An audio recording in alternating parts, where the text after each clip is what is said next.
Hello everyone, आज हमारी geography की नेक्स्ट क्लास है। कल की क्लास में हम देख रहे थे कि वृत्त हिमालय की प्रमुख चोटियों के बारे में हम देख रहे थे। तो कल की क्लास में हम आधी ही पर्वत चोटियों को पढ़ पाए थे क्योंकि वीडियो काफी लंबा हो गया था। तो आज हम बची हुई मतलब कि पर्वत चोटियों को पढ़ेंगे, जिसमें कल हमने कौन कौन से पढ़ ली एक बार रिवाइज कीजिए। जिसमें कल हमने पढ़ा था नंगा पर्वत, 2 नंबर पे बंदरपुंज, 3 नंबर पे कामेट और गंगोत्री, बद्रीनाथ, त्रिशूल, नंदा देवी और मकालू, कंचनजंगा, धौलगिरी। आज की क्लास में हम पढ़ेंगे माउंट एवरेस्ट को। यानी कल की क्लास में हम माउंट एवरेस्ट की हेडिंग डाली थी और उसकी हाइट देखी थी। हाइट कितनी अब आपको याद होनी चाहिए, 8,848 मीटर इसकी हाइट है। और हम कल की क्लास में हम इतना ही पढ़ पाए थे। तो आज इसको देखते हैं कि इसका पुराना नाम क्या है, इसको अलग अलग क्षेत्रों में क्या किस नाम से जाना जाता है।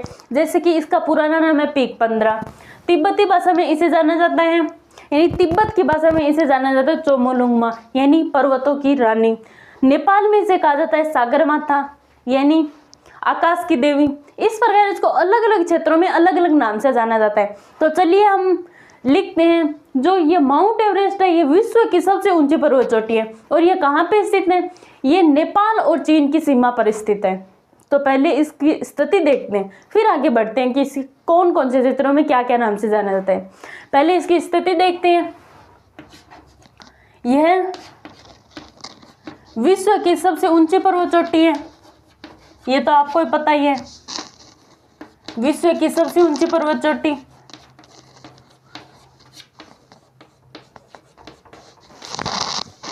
सबसे ऊंची पर्वत चोटी।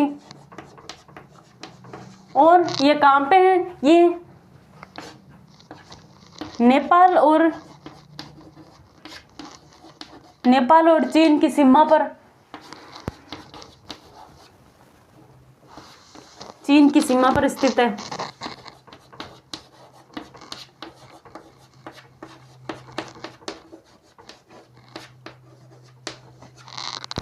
अगली अब देखते हैं इसका नामकरण।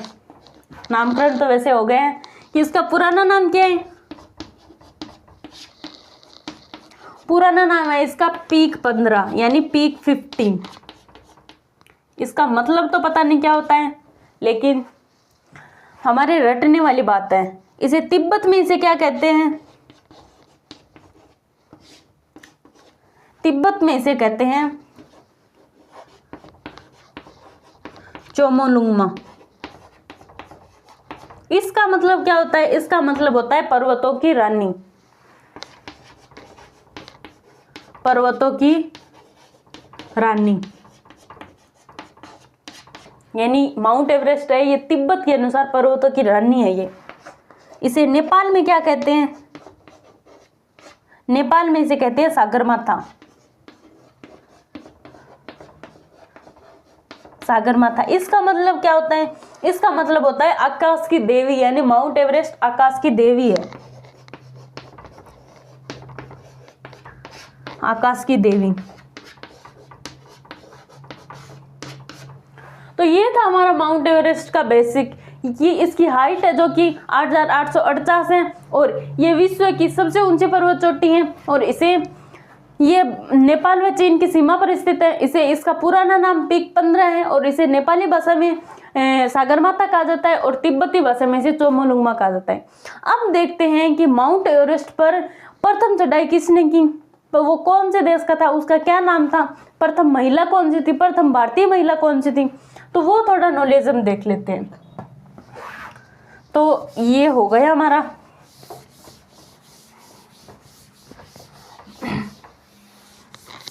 तो अब देखते हैं माउंट एवरेस्ट पर फर्स्ट जो कि चढ़ाई किसने की थी। फर्स्ट चढ़ाई की थी 1953 ईस्वी में एडमंड हिलरी ने।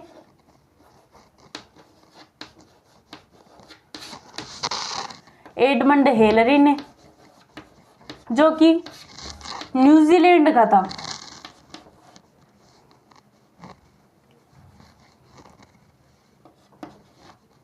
न्यूजीलैंड का 1953 ईस्वी में दो बंदों ने जो कि माउंट एवरेस्ट की चढ़ाई थी, फर्स्ट एडमंड हिलरी, दूसरा है तेजिंग नॉर्वे। ये आपके नेपाल के हैं। यानी 1953 ईस्वी में दो बंदों ने माउंट एवरेस्ट की चढ़ाई की थी। फर्स्ट एडमंड हिलरी जो कि न्यूजीलैंड के थे और दूसरे तेजिंग नॉर्वे जो कि नेपाल के थे। फर्स्ट महिला कौन थी? फर्स्ट महिला थी जो कि 1975 ईस्वी में माउंट एवरेस्ट की चढ़ाई की, जिसका नाम था जुको ताबेई। जुको ताबेई ये जापान की थी, ये जापान के रहने वाले थे। यानी फर्स्ट महिला थी जो कि जुको ताबेई थी और ये जापान की थी। फर्स्ट भारतीय महिला कौन थी? फर्स्ट भारतीय महिला थी बछेंद्री पाल। बछेंद्री पाल ये सेकंड महिला थी, सेकंड महिला थी जो माउंट एवरेस्ट पर चढ़ाई की थी। एक और है जिसका नाम है संतोष यादव। संतोष यादव ये सेकंड भारतीय महिला थी, लेकिन ये कम टाइम में सबसे पहले, यानी सबसे कम टाइम में ये माउंट एवरेस्ट की चढ़ाई की थी। तो वैसे देखा जाए तो ये सेकंड महिला थी भारतीय, लेकिन ये सबसे कम टाइम में जो कि माउंट एवरेस्ट की चढ़ाई की। तो आप लिखो ये सेकंड महिला, सेकंड भारतीय महिला, सेकंड भारतीय महिला थी। और ये वैसे सेकंड थी जैसे फर्स्ट जुको ताबेई होगी और दूसरी बछेंद्री पाल होगी, लेकिन इसको आप ऐसे आपके ये गोल हो जाएगा। आप इतना याद रखो 1975 ईस्वी में जुको ताबेई फर्स्ट महिला थी। भारत की फर्स्ट कौन थी? बछेंद्री पाल। और भारत की सेकंड कौन थी? संतोष यादव, जो सबसे कम टाइम में माउंट एवरेस्ट की चढ़ाई की। फर्स्ट चढ़ाई किसने की माउंट एवरेस्ट पर? 1953 ईस्वी में एडमंड हिलरी व तेजिंग नॉर्वे ने। अब हो गई हमारी माउंट एवरेस्ट।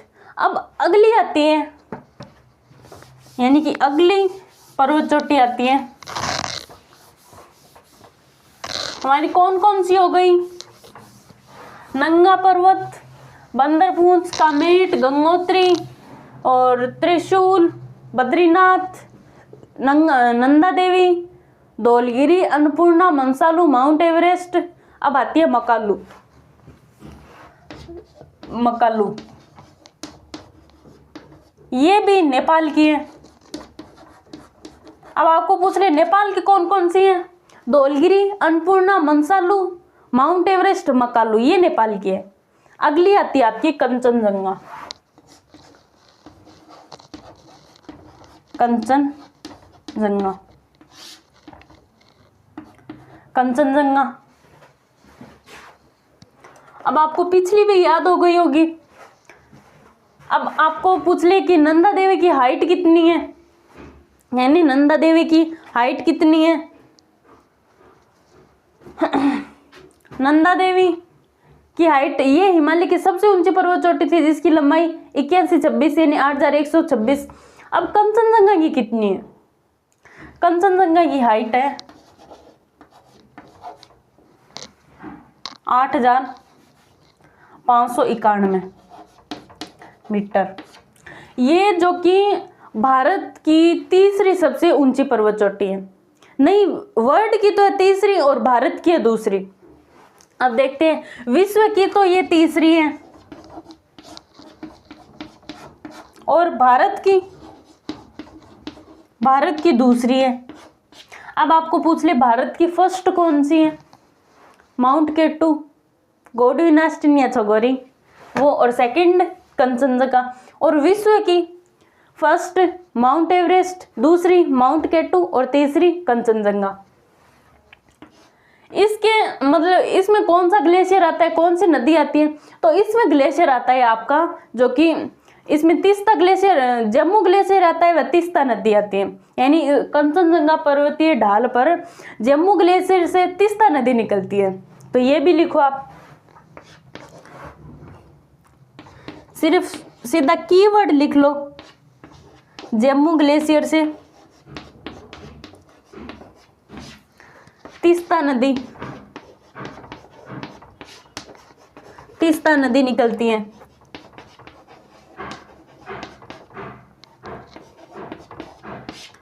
तीस्ता नदी निकलती है।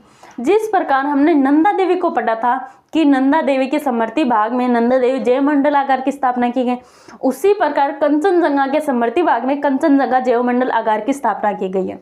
तो वो लिखो जिसे यूनेस्को द्वारा विश्व जैवमंडल नेटवर्क में सम्मिलित भी किया गया है। जिस प्रकार आपके नंदा देवी में किया गया था उसी प्रकार किया गया था। तो आपके नेक्स्ट लाइन आएगी, इसके समीप किसके कंचनजंगा, इसके समीप कंचनजंगा जैवमंडल आगार की स्थापना की गई है। कंचनजंगा जैवमंडल आगार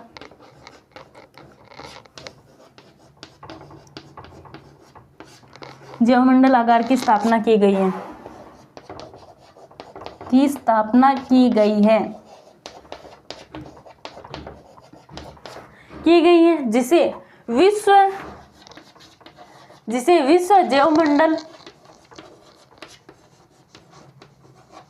जैवमंडल आगार नेटवर्क में सम्मिलित किया गया है, नेटवर्क में सम्मिलित किया गया है।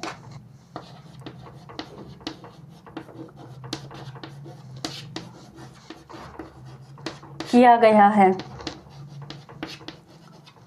तो ये हो गया आपका कंचनजंगा। एक बार रिपीट करते हैं, रिवाइज करते हैं। मकालू जो कि नेपाल में, इसकी कंचनजंगा ये 85 कांड में, ये कहाँ है, ये आपके सिक्किम में,